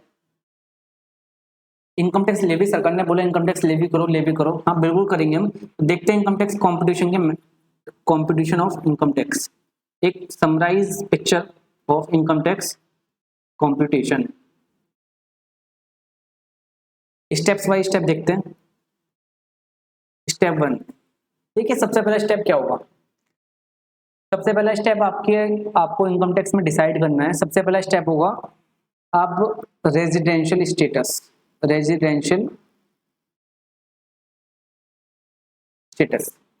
तो अभी हम देख रहे हैं इनकम टैक्स चार्ज करने की या इनकम टैक्स कंप्यूट करने की प्रोसेस क्या है। हम ये नहीं देख रहे इनकम टैक्स कंप्यूट कैसे करना है, but this is a kind of process, इस तरह से स्टेप बाय स्टेप हमें चलना होता है। इनकम टैक्स डिटरमाइन करने के लिए सबसे पहले हमें जिसका हम डिटरमाइन कर रहे हैं, जिसको हम बोलते हैं assessee of, let's say this mister A assessee, mister A is the assessee. Assessee का सबसे पहले हमें क्या चेक करना होता है, रेजिडेंशियल स्टेटस। रेजिडेंशियल स्टेटस हमने देखा वो क्या हो सकता है, वो दो तरह का हो सकता है, या तो वो रेजिडेंट होगा या नॉन रेजिडेंट होगा, या तो विदेश गांव का होगा या यहाँ का होगा, ठीक है ना।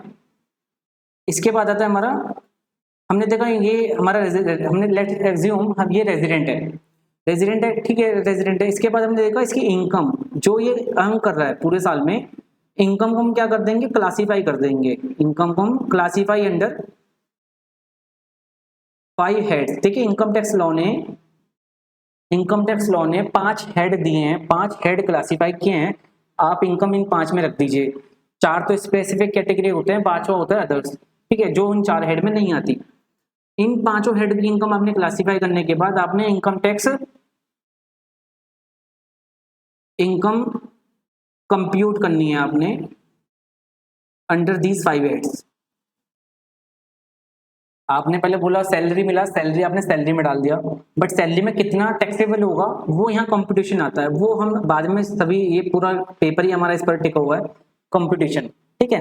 तो ये हम देखेंगे 5 हेड्स में किस तरह से इनकम कंप्यूट करनी है। तो हमने देखा 5, पहले हमने रेजिडेंशियल स्टेटस निकाला बंदे का, उसके बाद हमने देखा उसकी इनकम क्या है, इनकम पूछी, इनकम हमने क्लासीफाई कर दी, आपकी सैलरी है, बिजनेस है, कोई कैपिटल गेन्स है आपके ना, कोई रेंट आ रहा है, कोई क्या आपका अदर्स है। उस इनकम को फिर हमने क्या करा, उसका प्रॉपर कंपटीशन किया एज पर रूल्स, जो इनकम टैक्स में रूल्स बताए गए हैं उसको हमने क्या किया, कंपटीशन किया। इनकम टैक्स रूल्स कंप्यूट करने के बाद हमारे पास नेक्स्ट स्टेप आता है क्लबिंग, ठीक है। इनकम टैक्स जब कंप्यूट हो गई तो उसके बाद एक रूल्स है क्लबिंग, मतलब दूसरे की इनकम भी मुझे ही अपनी इनकम बनानी है। क्लबिंग मतलब दूसरे की इनकम भी मेरी इनकम बन जाएगी, और वो होता है हमारे रिलेटेड, वो नॉर्मली क्या होता है रिलेटिव्स में, वो रिलेटिव्स में होता है नॉर्मली हस्बैंड वाइफ और एक होता है माइनर चाइल्ड, जो छोटा बच्चा है, तो छोटा बच्चा 18 ईयर्स से कम वाला, ठीक है। ये 2-3 लोगों के होता क्या है, 2-3 लोगों के कुछ कंडीशंस के बेस पर इनकी इनकम भी लेट से हस्बैंड के हैंड में टैक्सेबल हो जाती है, पेरेंट्स के हैंड में टैक्सेबल हो जाती है। क्लबिंग करा हमने, next step, this is the step 2, this is the step 3, this is step 4 and now step 5। देखिए स्टेप 5 में क्या होगा, आपने क्लबिंग कर ली, आपने यहाँ इनकम निकाला, पहले इनकम कंप्यूट किया। स्टेप 5 में हमने दूसरे की इनकम, स्टेप 4 में आपने दूसरे की इनकम भी जोड़ ली, बिल्कुल जोड़ ली। इसके बाद हम देखेंगे इनकम हमारे पास टोटल आ गई, इस टोटल इनकम से हमने क्या करना है, सेट ऑफ करना है लॉसेस करने हैं, हाँ जी लॉसेस करने हैं। देखिए पुराने लॉसेस आ रहे हैं आपके ना, लेट से किसी हेड में आपका इनकम है, इन 5 हेड में किसी में इनकम थी नहीं, इसमें लॉस था, ठीक है, या पुराना कोई लॉस चला रहे हैं, तो आपने क्या करना है, लॉसेस सेट ऑफ करने हैं, हाँ जी लॉसेस सेट ऑफ करने हैं। लॉसेस सेट ऑफ करने के बाद आपने क्या करना है, फाइनल इनकम आ जाएगी, क्या आ जाएगी आपकी, this is the final step 6 में ग्रॉस टोटल इनकम आ जाएगी। और इसमें से नेक्स्ट में आपने क्या कर देना है, इसमें से कुछ आपको क्या मिल जाते हैं, डिडक्शंस मिल जाती हैं, और डिडक्शंस मिलने के बाद आपकी जो इनकम बचती है वो कहलाती है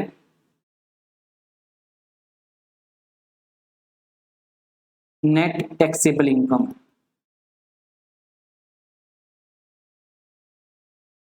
या इसको हम नाम देते हैं टोटल इनकम, राइट। तो ये मोटा मोटा हमारी कंपटीशन की प्रोसेस है, ठीक है। इसे देखते हैं, इसे हम बुक से एक बार देख लेते हैं। डिटर्मिनेशन ऑफ रेजिडेंशियल स्टेटस, हमने पहले रेजिडेंशियल स्टेटस डिटरमाइन किया, वो रेजिडेंट होगा या नॉन रेजिडेंट होगा। इसके बाद हमने 5 हेड्स में उसकी इनकम को क्लासीफाई किया, फिर हमने 5 हेड्स में उसकी इनकम कंप्यूट की। 5 हेड में कंप्यूट करने के बाद उसकी इनकम में हमने देखा अभी थर्ड पर्सन की इनकम भी ऐड करनी है जी आपको, वो भी हमने कर ली। क्या बोला हमने क्लबिंग कर ली। देन इसके बाद हमने लॉसेस सेट ऑफ किए, हमने क्या किया, लॉसेस को सेट ऑफ किया। लॉस सेट ऑफ करने के बाद मेरी एक इनकम आ चुकी है, हाँ दिस इज अवर इनकम, जिस पर मुझे टैक्स देना है, बिल्कुल ठीक है। वो हमारे पास, इसे नाम देते हैं ग्रॉस टोटल इनकम, जीटीआई। इस इनकम में से अब क्या होता है, जब टैक्स देना होता है ना, तो गवर्नमेंट ने बहुत सारी स्कीम्स लाई हैं, आप टैक्स बचाइए, आप यहाँ पैसा डालिए, आप यहाँ इन्वेस्टमेंट कीजिए तो आपको टैक्स बच जाएगा। उन स्कीम्स में जो हमने असेसी ने इन्वेस्टमेंट से अपनी सेविंग्स की होंगी, उन सभी सेविंग्स का बेनिफिट यहाँ लेना है उसको, तो वहां उसको नाम देते हैं डिडक्शंस हमने यहाँ माइनस कर दी, और डिडक्शंस के बाद जो इनकम बची उसे कहते हैं टोटल इनकम। और ये टोटल इनकम क्या होती है, मेरी नेट टैक्सेबल इनकम होती है। ये क्या होती है, मेरी नेट टैक्सेबल इनकम होती है, राइट। इसमें आप देखेंगे टैक्स कंप्यूटेशन, टैक्सेबल इनकम जब हमारे पास आ गया तो उसके बाद हमें टैक्स कंप्यूट करना है। बहुत सिंपल प्रोसेस है। इनकम हमने डिटरमाइन कर ली, इस पे टैक्स कैसे निकालना है, सिंपल। टैक्स जो भी हो, कंपनी हो, फर्म हो, ठीक है, इंडिविजुअल आदमी हो ना, उसका जो भी रेट्स दिया गया वो अपने को क्या करना है, वो टैक्स रेट्स अप्लाई कर देना है। ये हम धीरे धीरे सीखेंगे किस पर्सन पे कितना टैक्स लगता है। इनकम जो हमारी टैक्सेबल आई है उस इनकम पर हम वो टैक्स रेट अप्लाई कर देंगे, और वो टैक्स रेट अप्लाई करने के बाद उसमें थोड़ा सा सरचार्ज, थोड़ा सा एजुकेशन सेस मतलब मसाला ऐड करना है हमें। वो जैसे ही हमने ऐड किया हमारे पास क्या आ जाएगा था, हमारे पास टैक्स पेबल आ जाता है। अब होता क्या है, टैक्स पेबल आने के बाद ऑलरेडी हम असेसी ने ऑलरेडी कुछ टैक्स एडवांस में दे चुका होता है। इनकम टैक्स में एक रूल है, आपने साल में 4 बार एडवांस टैक्स भरना है। असेसी ने वो एडवांस टैक्स ऑलरेडी पे किया हुआ था, तो असेसी ने वो एडवांस टैक्स माइनस करवाया नहीं करवाया, भाई ऑलरेडी आपको टोटल टैक्स देना है। आप ईयर एंड पर हैं, आप ईयर एंड के बाद अपनी कंपटीशन कर रहे हैं, क्या कर रहे हैं आप, कंपटीशन कर रहे हैं मुझे साल में कितना टैक्स देना है। तो आपने जब कंपटीशन किया और देखा कि मुझे ये certain some of money tax payable मेरा निकल के आ रहा है, इसमें से आप माइनस करेंगे जो मैं ऑलरेडी पूरे साल में दे चुका हूँ। इस पूरे साल में जो टैक्स मैंने पे किया वो मैंने माइनस किया, और उसके बाद मेरे पास निकल के आता है नेट टैक्स पेबल, या उसको देते हैं या तो पेबल होगा या होता है वो रिफंडेबल, या उसमें हमें रिफंड मिल जाएगा। और रिफंड आता है तो हमेशा ब्याज के साथ आता है, याद रखना, रिफंड हमेशा ब्याज के साथ आता है। ब्याज आने का रीजन, क्योंकि रिफंड आएगा तो रिफंड आने का कारण क्या होगा, यहाँ मैंने इस लेवल पे टैक्स ज्यादा जमा कर दिया होगा ना, पूरे साल में टैक्स मैंने ज्यादा जमा किया होगा तभी तो मेरा रिफंड आएगा, ठीक है ना। मतलब रिफंड उसी चीज का आता है ना जो मैं पहले पे कर चुका हूँ। ऐसा तो नहीं है कि रिफंड मैंने टैक्स पहले पे ही नहीं किया और उसके बाद में रिफंड आ जाए, हो ही नहीं सकता। मैंने ऑलरेडी ज्यादा टैक्स पे किया हुआ था, तो उस समय मैंने टैक्स, मान लीजिए 1 साल पहले जो टैक्स पे किया उस पर मैं कुछ तो ब्याज कमाता यदि मैं अपने बैंक अकाउंट में रखता, बिल्कुल ठीक बात है। लेकिन जब मुझे ईयर एंड पर कंप्यूटर किया, मैंने देखा है ईयर एंड के बाद पता लगा ये तो ज्यादा दे दिया मैंने, ज्यादा दे दिया तो मैं गवर्नमेंट से वापस लूंगा, वापस मतलब रिफंड लूंगा। रिफंड लूंगा तो मैं उससे बोलूंगा ना भाई मुझे इंटरेस्ट भी दो, मेरे 1 साल का जो टाइम वैल्यू ऑफ मनी मेरा डिक्रीज हुआ है, टाइम वैल्यू ऑफ मनी मेरा जो लॉस हुआ है, ठीक है, तो दिस इज इंटरेस्ट। अभी हम बेसिक चैप्टर 1 में ही है। देखिए चैप्टर 1 बहुत इंपॉर्टेंट चैप्टर है, मैं इस पे बहुत फोकस कर रहा हूँ जिससे आपको आगे कोई प्रॉब्लम ना आए। ये चैप्टर बेसिक्स हैं, और बेसिक्स से हमारी क्या होता है, फाउंडेशन होती है। बेसिक चैप्टर बहुत इंपॉर्टेंट है हमारी इस इनकम टैक्स का, क्योंकि इसी में सारी डेफिनेशंस हैं, इसी में सारे बेसिक कॉन्सेप्ट्स क्लियर किए गए हैं टैक्स के बारे में। तो इसे आप ध्यान से रिवाइज करेंगे, आप इसे ध्यान से बार बार पढ़ेंगे, और ये चैप्टर सबसे ज्यादा इंपॉर्टेंट होने वाला है सभी आगे चैप्टर्स के लिए, ठीक है। तो अभी हम देखते हैं ये नेक्स्ट जो मेरा पार्ट बी है, और इसके बाद छोटा सा पार्ट सी है, ठीक है। पार्ट बी में इंपॉर्टेंट डेफिनेशन, देखिए इनकम टैक्स में मैंने बताया डेफिनेशन सेक्शन 2 में दी गई है, सेक्शन 2, ठीक है। इनकम टैक्स में डेफिनेशन दी गई है, जो जो हम टर्म्स यूज करते हैं इनकम टैक्स में ना, असेसी कौन होता है, असेसमेंट ईयर का क्या मतलब है, प्रीवियस ईयर का क्या मतलब है, पर्सन कौन होता है, राइट, पर्सन कौन होता है, असेसी कौन होता है, इनकम का मतलब क्या है। अल्टीमेटली हम इतना पढ़ रहे हैं income tax, what is income, तो इनकम की डेफिनेशन बहुत वाइड है, इनकम की डेफिनेशन भी दी है, यस इनकम की अच्छा इंडियन इनकम टैक्स, इंडिया क्या है, मतलब इंडिया मतलब income tax apply to whole of India, ठीक है। अब तो जम्मू कश्मीर में भी लगता है इनकम टैक्स, इंडिया में अप्लाई, इंडिया की डेफिनेशन भी दी गई, हाँ जी इंडिया की डेफिनेशन भी दी है। इंडिया का मतलब केवल ये नहीं है हमारी 4 boundary, this is not the India, India इससे कहीं और ज्यादा है, वो हम देखेंगे। तो ये चैप्टर हम कवर करेंगे अपने नेक्स्ट लेक्चर में, ठीक है। मतलब ये जो हमारा एरिया है, ये पार्ट बी, ये बहुत इंपॉर्टेंट है। अभी के लिए आप इतना ही इसको रिवाइज करेंगे, और इसके बाद जो नेक्स्ट लेक्चर होगा इसमें टोटल सारी डेफिनेशन सारी कवर कर ली जाएंगी आपकी। डेफिनेशंस के बाद आपका इनकम की डेफिनेशन, या इनकम की डेफिनेशन हम डिटेल में डिस्कस करेंगे। इनकम की डेफिनेशन के बाद हम सभी डेफिनेशंस और साथ साथ इंडिया की definition, obviously what is India, right, India की डेफिनेशन देखेंगे। इंडिया के डेफिनेशन के बाद हम कुछ कॉन्सेप्ट देखेंगे रेवेन्यू के अंदर। तो इस तरह से हमारा चैप्टर 1 फिनिश हो जाएगा, राइट। तो आई होप ये आप रिवाइज करेंगे। आप इसे थर्ड लेक्चर में बैठने से पहले प्लीज डू रिवाइज दिस जो अभी तक हमने पढ़ा है, सो डेट हमारी डेफिनेशन सेक्शन बहुत ईजी हो जाए आपको समझना। तो वही टर्म्स हमारी बार बार रिपीट होंगी जो अभी तक हमने सीखी हैं, ठीक है। देन तब तक के लिए good bye, thank you very much.